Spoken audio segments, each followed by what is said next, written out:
Good afternoon student. आज हम आपके समक्ष प्रस्तुत हैं कक्षा 8 इंग्लिश मीडियम का प्रथम पाठ लेकर आपके समक्ष प्रस्तुत हैं, जिसका नाम है मेरा देश महान बने। प्रस्तुत कविता में कवि ने अपने देश प्रेम को प्रकट किया है। इसमें कवि ने देशवासियों में सच्ची भावना को जगाना चाहा है और इस पाठ के जो लेखक हैं वो हैं उदय शंकर भट्ट। यदि हम इसके पहले पद्यांश पर नज़र डालें तो बहुत ही सुंदर यहाँ पे पंक्तियों की रचना की है।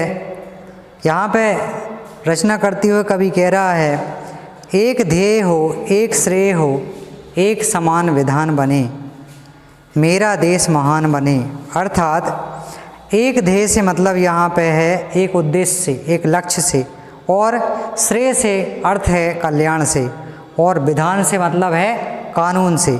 जहाँ पर एक उद्देश्य हो, एक लक्ष्य हो, एक विधान हो, एक कानून हो, यदि ये सभी चीज़ें रहेंगी तो क्या होगा, मेरा देश सहज ही विधान अच्छा बन जाएगा, सहज ही सुंदर बन जाएगा।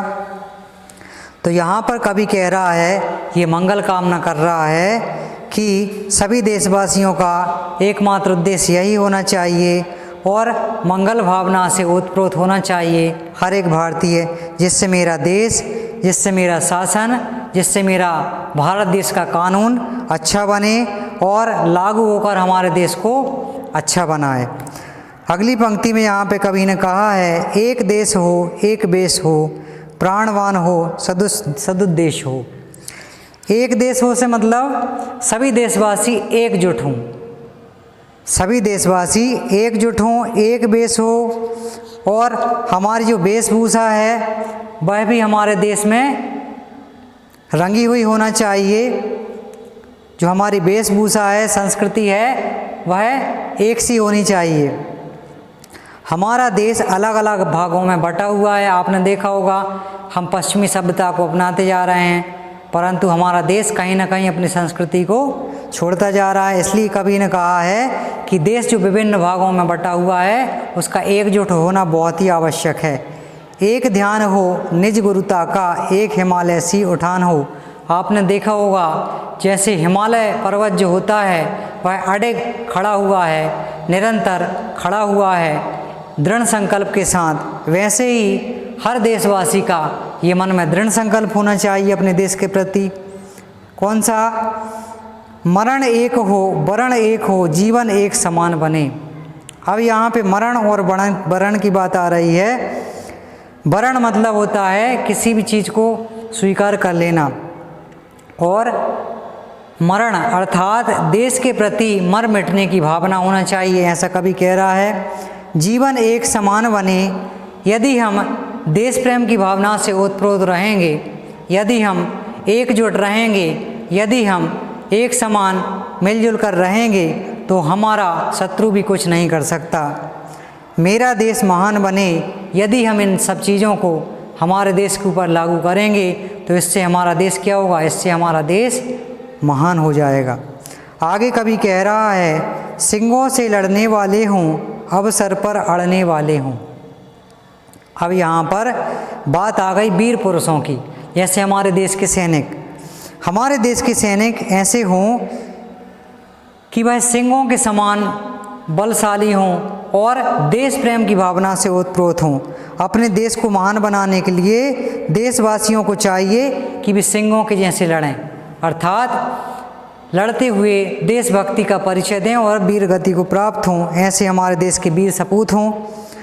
हंसते हंसते मौत मशल कर आसमान चढ़ने वाले हों। यदि उन्हें मौत भी आ जाती है तो वह उस मौत को हंसते हंसते स्वीकार कर लें, ऐसे हमारे देश के सैनिक हों। और वह कह रहा है, वज्र बने दुश्मन को प्रिय, को फूलों की मुस्कान बने। दुश्मन के लिए क्या बने? वज्र। वज्र एक अस्त्र होता है जिससे कोई भी व्यक्ति बच नहीं सकता, जो इंद्र के पास रहता था। तो शत्रु हमारे देश के सैनिक ऐसे हों कि शत्रुओं को वज्र के समान लगें। और यहाँ पे कहा है, प्रियों को फूलों की मुस्कान बने। जो प्रिय व्यक्ति होते हैं, अच्छे व्यक्ति होते हैं, उनके लिए एक मुस्कान का काम करें, उनके लिए एक परोपकार का कार्य करें, उनके लिए एक सहायता प्राप्त करें, ऐसे हमारे देश के वीर सपूत हों। मेरा देश महान बने, यदि वह वीर सपूत ऐसे कार्य करेंगे तो यहाँ पे कवि कह रहा है सहज ही मेरा देश महान बनेगा, ऐसे बनने से कोई रोक नहीं सकता है। अगली पंक्ति में कवि कहता है उठें देश के लिए उठें हम, जिएं देश के लिए जिएं हम। हमें निरंतर अपने देश के बारे में सोचना चाहिए। यदि हम जागते हैं तब भी हम देश के बारे में सोचें, और सोने जाते हैं तब भी हम देश के बारे में सोचें, अर्थात रात दिन हमें देश के बारे में, देश प्रेम के बारे में सोचना चाहिए। गलें देश के लिए गलें हम, मरें देश के लिए मरें हम। जितना भी हो हमारा समय वह देश के लिए हो, चाहे हमें मौत ही क्यों ना आ जाए वह भी देश के लिए हो, और गलें देश के लिए। यदि हमारे देश के सैनिक आपने देखे होंगे वह निरंतर जल में, थल में, वायु में अभ्यास करते रहते हैं, तो वह अपने शरीर को नहीं देखते, भले ही उनका शरीर क्यों न गल जाए पानी में, परंतु वह रात और दिन हमारे देश की रक्षा करते रहते हैं। तो यहाँ पर कवि का यही मंतव्य था। आगे कवि कहता है तन में मन में यही ध्यान हो। हमारे तन में अर्थात शरीर में और मन में हम यही स्मरण करते रहें। कौन सा स्मरण? कि हमारा देश महान हो, और उस देश की महानता के लिए हम निरंतर कार्य करते रहें। भारत महिमावान बने, मेरा देश महान बने। यदि हम निरंतर भारत के प्रति, उसके कार्यों के प्रति हम सजग रहेंगे, हम निरंतर कार्य करते रहेंगे, तो हमारा देश महान बनेगा। ऐसे महान बनने से कोई रोक नहीं सकता है। यहाँ पे कवि कहता है हम जिएं तो केवल अपने देश हित के लिए जिएं और देश हित के लिए मरें। इस प्रकार हमारे तन और मन में हमेशा ऐसा ध्यान बना रहे, हमेशा ऐसा मन बना रहे, किसी भी कीमत पर हमारा देश महिमामान बना रहे। इसलिए हमें निरंतर और तत्पर होकर कार्य करते रहना चाहिए। इस प्रकार हमारा देश महान बने। भारत देश को महान बनाने के लिए सच्ची देशभक्ति की आवश्यकता है, क्योंकि सच्ची देशभक्ति यदि व्यक्ति के अंदर नहीं रहेगी तो वह देश को आगे नहीं बढ़ा सकता।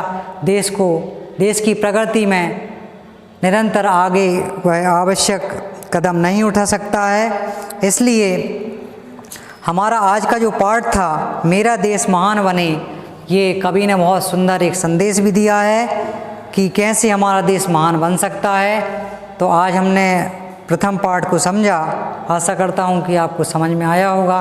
धन्यवाद।